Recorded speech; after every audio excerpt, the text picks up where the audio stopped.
आदाब, नमस्कार। मैं उज़मा और आप देख रहे हैं मंथन टुडे। आज हम आपके लिए बाहुबलियों की कहानी में लेकर आए हैं राजन तिवारी की कहानी, एपिसोड नंबर 8।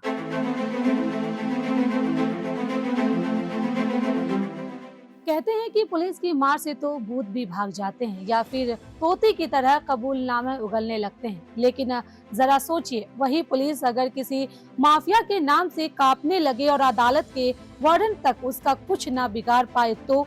यही है कहानी राजन तिवारी की। वही राजन तिवारी जिसके नाम का सिक्का कल तक पूर्वांचल से लेकर नेपाल सीमा तक चलता था। राजन तिवारी कभी गैंगस्टरों का सरगना, कभी बाहुबली विधायक, कभी कुख्यात अपराधी तो कभी सफेद पोश नेता। उसका नाम आते ही पुलिस वालों के पसीने छूट जाते थे। आज वही राजन तिवारी राजनीति के मैदान में अपनी किस्मत आजमाने की तैयारी कर रहा है। वह अब जेल की सलाखों में नहीं बल्कि खुले मंच पर बीजेपी का झंडा उठाए दिख रहा है और 2025 के बिहार विधानसभा चुनाव लड़ने का ऐलान कर चुका है। 90 का दशक उत्तर प्रदेश और बिहार की राजनीति में अपराधियों के लिए सुनहरा दौर था। यही वह समय है जब गोरखपुर के सोहगौड़ा गांव का रहने वाला राजन तिवारी अपराध की दुनिया में दाखिल हुआ। श्री प्रकाश शुक्ला जैसे कुख्यात गैंगस्टरों का हाथ थामा और देखते ही देखते उसका नाम भी गैंगस्टर एक्ट की फाइलों में दर्ज हो गया। साल 1998 में पहली बार उसका नाम बड़े अपराधियों के साथ गैंगस्टर एक्ट के तहत दर्ज हुआ। उसी साल श्री प्रकाश शुक्ला को यूपीएसटीएफ ने मार गिराया। अनुज सिंह भी मारा गया लेकिन राजन बच निकला। उस वक्त उसके सर पर 25,000 का इनाम था। राजन का नाम कई बड़े हत्याकांडों में गूंजा। मंत्री ब्रिज बिहारी प्रसाद की हत्या, माकपा विधायक अजीत सरकार की हत्या, हर जगह राजन तिवारी का नाम चर्चा में रहा।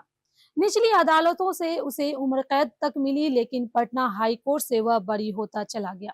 हर मुकदमे ने उसे और ताकतवर बना दिया। राजन तिवारी का मानना रहा है कि अपराध और राजनीति का कॉकटेल ही असली ताकत देता है, तभी तो वह विधायक भी बने और 2004 में लोकसभा पहुंचने का भी सपना देखा। उसने वक्त के हिसाब से राजनीति का दल बदलना भी खूब सीखा। 2016 में बिहार में रहकर बीएसपी ज्वाइन की, फिर 2019 लोकसभा चुनाव से ठीक पहले बीजेपी में शामिल हो गए। भले ही उस वक्त बीजेपी ने उसे किनारे कर दिया हो, लेकिन राजन तिवारी का राजनीतिक सफर थमा नहीं। आज वह बीजेपी का हिस्सा है और ऐलान कर चुका है कि 2025 बिहार विधानसभा चुनाव वह पूरी ताकत से लड़ेगा। पुलिस और कोर्ट की फाइलों में राजन तिवारी का इतिहास बेहद लंबा है। कभी उसके खिलाफ 8 से ज्यादा हत्या के मामले दर्ज हैं, 35-40 से ज्यादा मुकदमे थे, अपहरण, रंगदारी, वसूली, क्या नहीं था उस पर। मगर वक्त के साथ अदालतों से राहत मिल गई और एक एक करके बरी होते चले गए। आज वही राजन तिवारी अपने आपराधिक इतिहास को पीछे छोड़कर नेता की छवि गढ़ने में लगे हैं। लेकिन सवाल ये है कि जनता उसे बाहुबली मानेगी या नेता। योगी आदित्यनाथ सरकार ने यूपी में माफियाओं की ब्लैक लिस्ट बनाई, जिससे राजन तिवारी का भी नाम था। अनिल दुजाना जैसे माफियाओं के खात्मे के बाद हर बाहुबली सहम गया था। राजन तिवारी का भी उस दौर में दबदबा सा दिखा, लेकिन बिहार की राजनीति में उसके लिए फिर से मौके बने। अब वह खुलेआम कह रहा है कि उसका मकसद बिहार की राजनीति में साफ सुथरा बदलाव लाना है, मगर लोग उसकी पुरानी काली करतूतों को इतनी जल्दी भूल पाएंगे ये कहना मुश्किल है। आज राजन तिवारी बीजेपी के मंच से कार्यकर्ताओं को जुटा रहे हैं। वह खुद को बदल चुके हैं, नेता के रूप में पेश कर रहा है। दावा करते हैं कि अब उसका मकसद जनता की सेवा है, ना कि गोलियों की गूंज। लेकिन जनता के दिलों में यह सवाल जरूर है कि क्या बंदूक थामने वाला बाहुबली सचमुच बदल चुका है। बिहार विधानसभा चुनाव 2025 में राजन तिवारी का भविष्य तय होगा।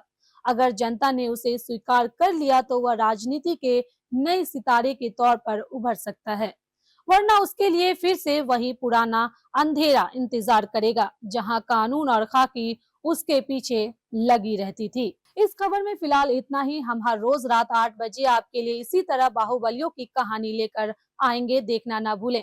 अगर आपको हमारी ये कहानी पसंद आई हो तो हमें कमेंट बॉक्स में जरूर बताएं। साथ ही हमारे चैनल को लाइक करें, सब्सक्राइब करें और फॉलो करना ना भूलें। बहुत बहुत शुक्रिया।